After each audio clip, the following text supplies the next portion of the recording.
Des anciens employés de chez Apple ont fondé une entreprise et ne visent ni plus ni moins avec un nouveau produit de remplacer peut-être un jour nos smartphones. Et vous allez voir que ce produit, il est plutôt assez original et bouscule pas mal de codes qu'on connaît déjà avec le smartphone. On en parle tout de suite.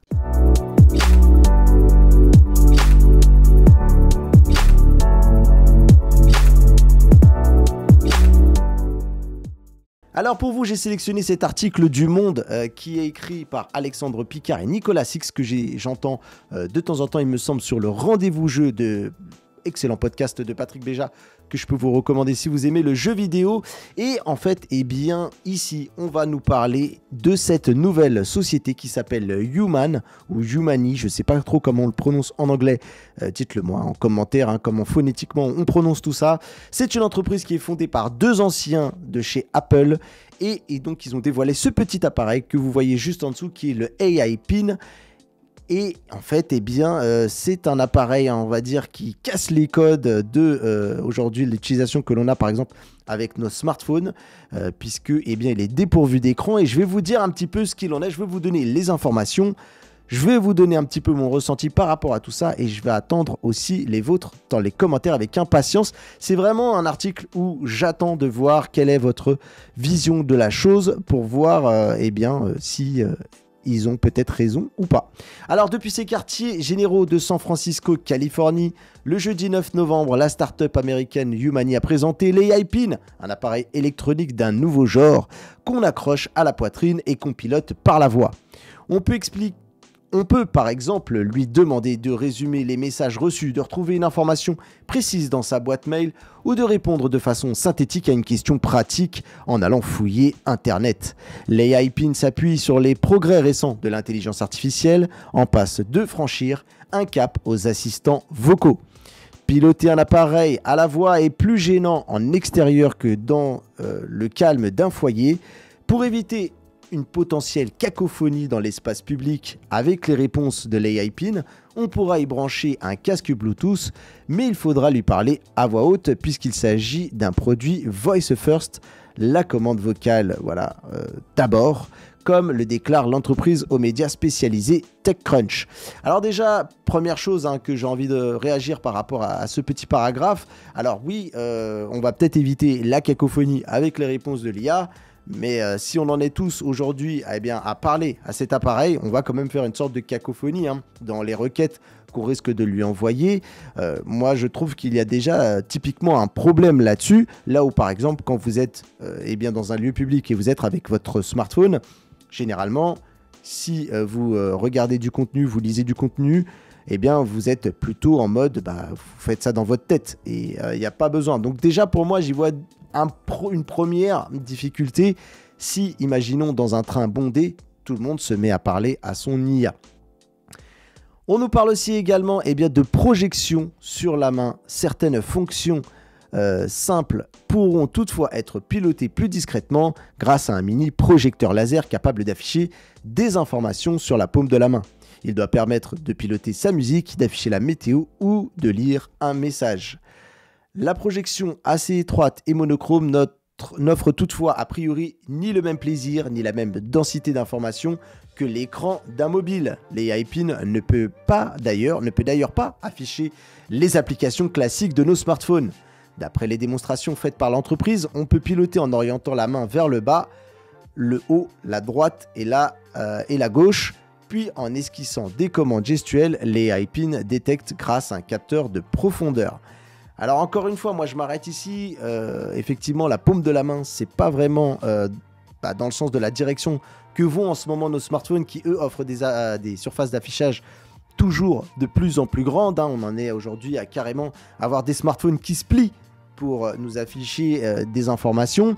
Alors j'ai un peu du mal encore une fois à me dire que eh bien, ce genre de concept peut eh bien, entrer en accord avec ce que pour le moment le marché entre guillemets nous offre et vraiment voilà, en plus avec cette faible densité de pixels, c'est-à-dire que là on va vers des écrans qui sont toujours de plus en plus beaux, de plus en plus époustouflants visuellement, et là on retourne un petit peu en arrière j'ai un peu de mal aujourd'hui, en 2023, à me dire que c'est une solution qui peut être, en tout cas, intéressante. Je vois bien le côté un petit peu détox de la Silicon Valley qui entre en action ici, où on essaye un petit peu de redescendre un peu par rapport à tout ça, par rapport à l'abus de réseaux sociaux, les images constantes qui sont abreuvées par nos smartphones. Mais j'ai l'impression que là, on va quand même... on passe de manière assez brusque à du tout ou rien. Et là, pour moi, ça reste un problème. Et puis, quid de la... on va dire de la discrétion, si vous regardez des choses un petit peu confidentielles. Et puis pareil, est-ce qu'on va s'amuser à tout le temps mettre notre main comme ça pour afficher des choses? J'ai encore un peu du mal à saisir là où veut nous emmener cette société. Peut-être que je suis vraiment à contre-courant du sens du futur et peut-être que l'avenir me donnera tort. Mais bref, voilà, encore une fois, je suis un petit peu dubitatif, surtout que, comme ils le disent, ils sont incapables d'aller afficher les applications qui font le succès. Aujourd'hui, on est quand même sur des choses qui sont très visuelles. La photo, la vidéo, Instagram, les TikTok, les YouTube, etc. Énormément de gens passent le clair de leur temps, en tout cas dans des instants comme les transports en commun. Voilà, tous ces temps un peu morts, entre guillemets, les gens le passent en regardant de la vidéo et du coup, j'ai énormément de mal à me projeter par rapport à cette proposition. L'appareil dispose également d'une caméra 13 mégapixels capable de prendre des photos lorsqu'elle est active ou quand le micro s'ouvre, une grosse diode s'allume pour avertir les personnes aux alentours. L'appareil n'est pas toujours à l'écoute, assure Human, il faut presser une petite touche avant de lui parler. Pareil ici, il faut toujours penser à appuyer sur une petite touche et c'est un petit peu, j'ai envie de dire, le côté schizophrène des consommateurs, c'est-à-dire qu'on est toujours très inquiet par rapport aux data, à la vie privée, etc. Mais je pense que justement, le fait de devoir constamment appuyer sur une touche pour activer, c'est un geste qu'on va répéter peut-être autant de fois que l'on va, par exemple, déverrouiller un smartphone pour zioter une notification et autres.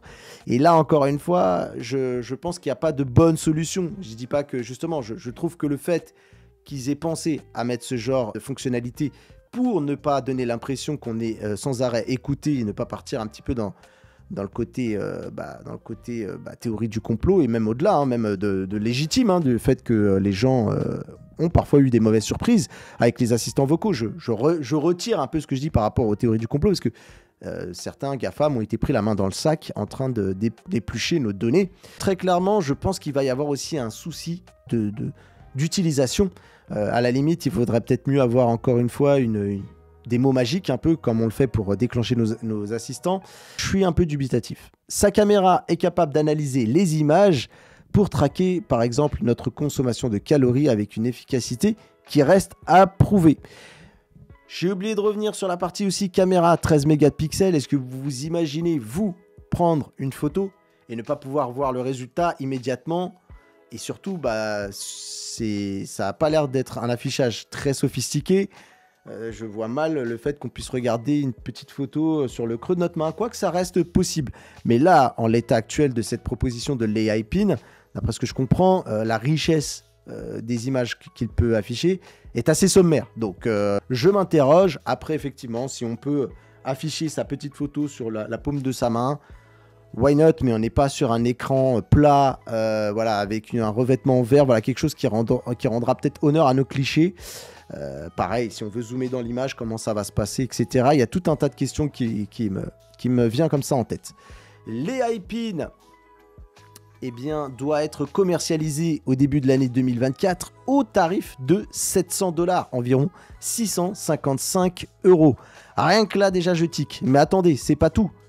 Pour l'utiliser, il faudra souscrire à un abonnement de 24 $ mensuel, incluant l'accès au réseau téléphonique et l'usage de diverses IA payantes. Alors déjà, il y a quand même une bonne stratégie, c'est qu'ils ont l'idée de faire un packaging entre à la fois le réseau téléphonique, l'usage qu'on a actuellement de nos smartphones, et d'inclure les usages des diverses IA payantes pour un petit peu noyer tout ça. Mais en vrai, ça reste, je trouve, extrêmement cher. Quitte à aller justement à contre-courant de ce qui se fait sur le marché, je suis désolé, mais pour moi, le produit doit avoir un prix de base beaucoup plus attrayant pour que il y ait vraiment des gens qui aient pourquoi pas l'envie de tester ce type de produit, quitte à dire je garde un peu mon smartphone sur moi et je prends ce produit-là qui coûterait 100, 150 $, et ça serait déjà très très cher au vu de ce qu'il y a à l'intérieur, puisque pour moi, il n'y a pas d'écran, l'écran est un des éléments les plus chers du smartphone. Le prix ne peut absolument pas correspondre à un tarif aussi élevé.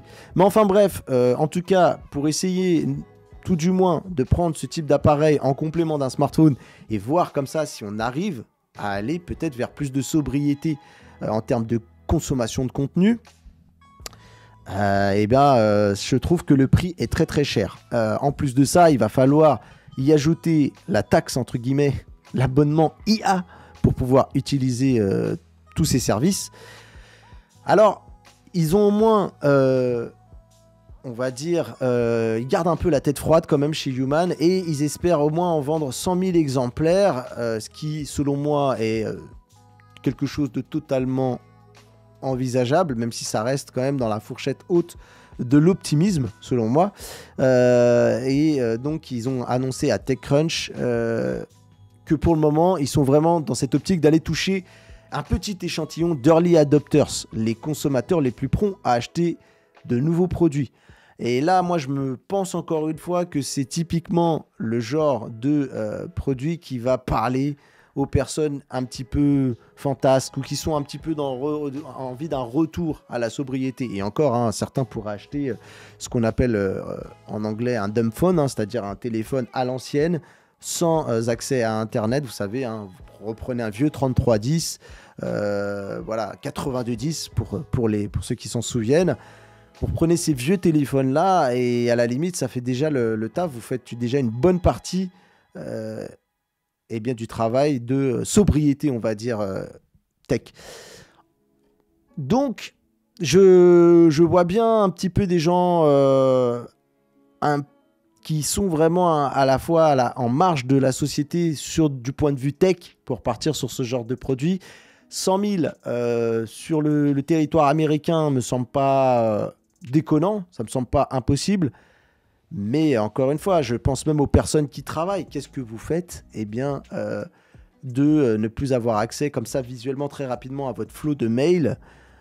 Comment ça se passe si vous recevez beaucoup de mails dans la journée ? Est-ce que toutes les 5 minutes, votre assistant va vous toquer ? Comment ça se passe pour quelqu'un qui reçoit énormément de notifications ?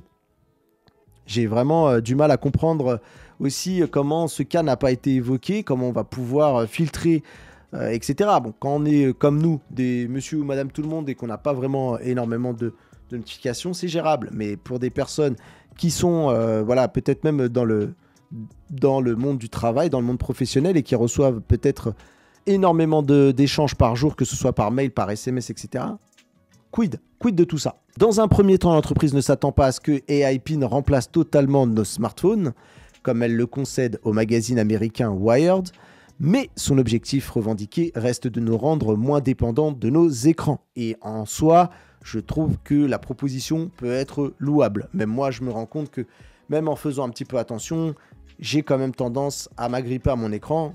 Après, effectivement, moi, je suis pour l'instant aussi dans une démarche où j'essaie de faire monter cette chaîne YouTube. Hein, donc, abonnez-vous, n'hésitez pas vraiment à soutenir et à partager cette chaîne pour que je puisse atteindre cet objectif si vous avez envie de soutenir mon travail. Mais donc, du coup, je suis un peu accro, on va dire, à toujours checker les chiffres, à vérifier que je suis dans la bonne direction dans la proposition de contenu que je vous fais. Mais effectivement, je pense que je suis un petit peu dans cette hyper dépendance à l'écran, à vérifier mes stats régulièrement. Sans cela, je suis quand même quelqu'un d'assez modéré. Normalement, j'étais capable même, j'ai envie de dire, d'oublier mon téléphone et de ne pas me sentir le besoin d'aller le chercher, voilà, etc. Human est une start-up, alors je vais dire Human, hein, vous me corrigerez dans les commentaires, est une start-up créée en 2018 par un couple d'anciens d'Apple, Imran Chaudhry, qui a travaillé sur l'expérience utilisateur du tout premier iPhone, selon The New York Times, et Bethany Bongiorno, j'ai l'impression qu'elle dit Bongiorno, oui, bonjour à toi aussi, Bethany, qui faisait partie des équipes chargées des parties logicielles, notamment pour l'iPhone et l'iPad. Leur équipe installée à San Francisco compte de nombreux ex-salariés de la marque à la pomme ayant travaillé sur son smartphone, note le quotidien américain. Indépendante, Human a toutefois déjà le soutien de poids. Elle a levé 230 millions de dollars depuis sa création et compte comme premiers actionnaires le fondateur d'OpenAI, Sam Altman, 15% du capital. Sam Altman, c'est vraiment un des big boss d'OpenAI. Aux côtés des fondateurs, 13% chacun. Donc lui, il a 15% et les fondateurs, ils ont 13 et 13%, donc 26% de l'entreprise. L'entreprise se targue aussi d'avoir noué certains partenariats avec OpenAI, l'éditeur de ChatGPT, mais aussi avec Microsoft pour ses capacités de traitement de données à travers sa filiale cloud, ou avec le constructeur automobile Volvo en vue de travailler à une éventuelle intégration dans des véhicules. Et pour le coup, ça, j'aime bien cette idée parce que si on a quelque chose de vraiment très efficace, il se pourrait que les conducteurs arrivent petit à petit à se détacher de l'écran. Si pour le coup on a un assistant qui répond correctement lorsqu'on lui fait une commande vocale et qui est pertinent aussi également à nous donner des informations quand on en a besoin. Si le marché accueille favorablement l'AI Pin, l'outil pourrait rapidement trouver son chemin. La concurrence d'un appareil plus familier des consommateurs, le smartphone, combiné à un simple casque Bluetooth et épaulé par un assistant personnel plus efficace, grâce à l'ajout d'une IA conversationnelle plus pointue. Parmi ses concurrents, et c'est là que c'est aussi que l'article m'intéresse grandement, figurent aussi les lunettes connectées, un objet à l'esprit assez similaire qui peine toutefois à pénétrer le marché grand public depuis le lancement du projet de recherche des Google Glass en 2011. Comparativement à l'AI Pin, les lunettes connectées ont des défauts. Elles sont moins discrètes, leur style peut déplaire, elles peuvent gêner la vue et peser sur le nez. Mais elles ont aussi des atouts. Elles font moins de bruit grâce à leur haut-parleur très proche de l'oreille et affichent des images plus grandes et en couleur. Et là aussi c'est pareil, je m'interroge. En fait, je pense que l'AI Pin aussi répond à une demande dont l'article n'évoque pas, c'est l'accessibilité. Les personnes malvoyantes pourraient avoir trouvé tout un intérêt. L'AI Pin, je pense que pour moi, a une vraie carte à jouer à ce niveau-là. Pourquoi pas aussi avec les personnes qui ont des déficiences, qui sont peut-être malentendants, avec des choses avec conduction osseuse. Bref, je sais pas trop. Enfin, je suis pas un expert là-dedans, donc très clairement, je vais pas m'étendre sur le sujet. Mais les personnes malvoyantes, très clairement, on est sur quelque chose de très intéressant au niveau de l'accessibilité.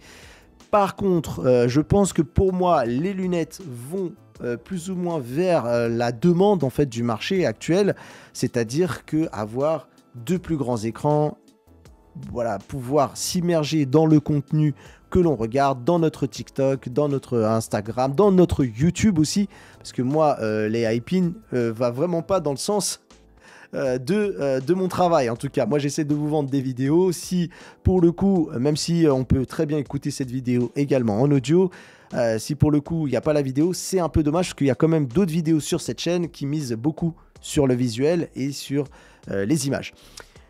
En tout cas, moi, je vais être honnête, je vais être plus team lunettes, même si effectivement je comprends les défauts et notamment quand on n'est pas porteur de lunettes, les porteurs de lunettes nous disent que porter des lunettes toute la journée, ça pourrait être relou. Mais à la limite, j'ai envie de dire, on peut les retirer quand on n'en a pas besoin et quand on veut un petit peu se déconnecter. On peut faire l'acte de retirer les lunettes et de ne pas les porter H24. Mais je pense que pour moi, les lunettes sont plus intéressantes. Et même si l'article dit que effectivement, ça a du mal à prendre auprès du grand public et qu'ils ont été quand même recherchés jusqu'au Google Glass en 2011, c'est que de 1, oui, la technologie n'était pas mature. On l'a vu que Google nous a un petit peu trompé lors de la présentation de ces Google Glass avec une vidéo très quali que je vous invite à aller voir. Et au final, les lunettes ne faisaient pas le quart de ce que nous montrait Google avec ses Google Glass. Aujourd'hui, je pense que les choses ont un petit peu changé. Meta arrive avec les Ray-Ban et je vois quand même pas mal de journalistes, amis journalistes qui sont pas forcément très orientés sur les technologies immersives comme nous on l'est un peu sur cette chaîne. Et mine de rien, je trouve que les lunettes, bon an mal an, commencent à faire leur petit bonhomme de chemin. Il y a encore beaucoup de défis technologiques. On pense à la batterie, on pense également à la qualité d'affichage dans les lunettes. On pense également aussi à la capacité de faire d'excellentes photos, un peu comme ce que fait nos smartphones, voire même d'excellentes vidéos. Aujourd'hui, les Ray-Ban ne font que du 1080p, alors que pour l'instant, on en est quasiment à du 8K. On est sur du 8K sur nos smartphones. Donc, il y a encore tout un tas de défis techniques de miniaturisation. Mais croyez-moi que le jour où on arrive à tout ça, très clairement, je pense que les lunettes pourront gagner le game. Et c'est vers vous que je me tourne. Est-ce que vous pensez que eh bien, je passe complètement à côté du propos de la société Human avec ce AI Pin? Est-ce que vous pensez que, en fait, finalement, l'IA conversationnelle va tout gérer? Moi, je pense que l'IA conversationnelle sera intéressant aussi également dans les lunettes. C'est-à-dire que ça sera un combiné son-image. Pareil, voilà, on pourra interagir plus discrètement avec, vous allez voir, pas mal de choses qui commencent à émerger au niveau des lunettes. On ne sera pas obligé de faire des mouvements de main comme ça devant tout le monde comme des teubés. Il y a déjà des espèces de contrôleurs qui pourraient être faits avec de la conduction osseuse, etc. Des projets sur lesquels travaille Meta. Donc n'imaginez pas qu'on va tous être dans le métro, on va faire des trucs comme ça. Il y a des choses qui vont être faites, notamment avec les yeux aussi, comme vous pouvez le voir sur l'Apple Vision Pro, le fameux eye tracking qui va nous permettre de regarder discrètement une icône qu'on a envie de lancer, de faire un tout petit pincement de doigt discrètement, hors champ même des lunettes, puisqu'elle aura des capteurs qui pourront voir un peu l'ensemble du corps. Et bien, je pense qu'on arrivera à trouver un form factor à la fois avec les lunettes et en même temps des contrôleurs qui seront en adéquation un petit peu avec ce qu'on a déjà actuellement avec le smartphone, où on scrolle discrètement, on fait des trucs, voilà, on choque personne. Donc, dites-moi, peut-être que je suis complètement hors champ et peut-être que, eh bien, dans une centaine d'années, les gens reverront cette vidéo en mode archive et sauteront bien de ma tête en disant, eh bien, t'avais tout faux mon gars, les lunettes, c'est pas le turfu. Moi, je suis plutôt team lunettes avec, parce qu'on est sur un monde qui vit de l'image. Les gens ont besoin d'avoir toujours quelque chose qui vienne popper comme ça devant leurs yeux, casser un petit peu les routines, les temps morts, etc. pour toujours venir exciter, on va dire, le visuel pour avoir toujours l'impression de se divertir. C'est un peu comme ça que l'on vit, on regarde nos séries. Pareil, comment vous regardez une série sur ce genre de produit? Voilà. Est-ce que vous pensez qu'un Netflix ira valider ce genre de choses? Et d'ailleurs, on le voit, hein, il n'y a pas de Netflix, d'Amazon Prime qui est sur le sujet. Et encore une fois, cette levée de fonds de 230 millions de dollars, ça ne peut pas donner un tampon, un blanc-seing à la société. Je pense que Microsoft, typiquement, par exemple, alors, si je vois complètement OpenAI investir dans ce genre de produit, parce que ça va dans le sens de leur service, mais pour moi, Microsoft, ils mettent quelques sous là-dedans, ils gardent un œil parce qu'il faut savoir, il faut garder les chakras ouverts et se dire qu'on ne va pas manquer le prochain tremplin technologique ou peut-être la prochaine révolution après le smartphone. Donc, pour Microsoft, tout ça, c'est un petit jeu. Voilà, ils s'amusent à mettre des billes sur des projets à droite et à gauche, à voir ce qui va mordre. Je ne serais même pas étonné que Google le fasse aussi également. À voir en tout cas. Dites-moi vous, dans les commentaires, ce que vous pensez de tout ça. Je vous remercie de m'avoir regardé. N'hésitez pas à mettre le petit bouton j'aime si vous avez apprécié ce petit décryptage de l'actu.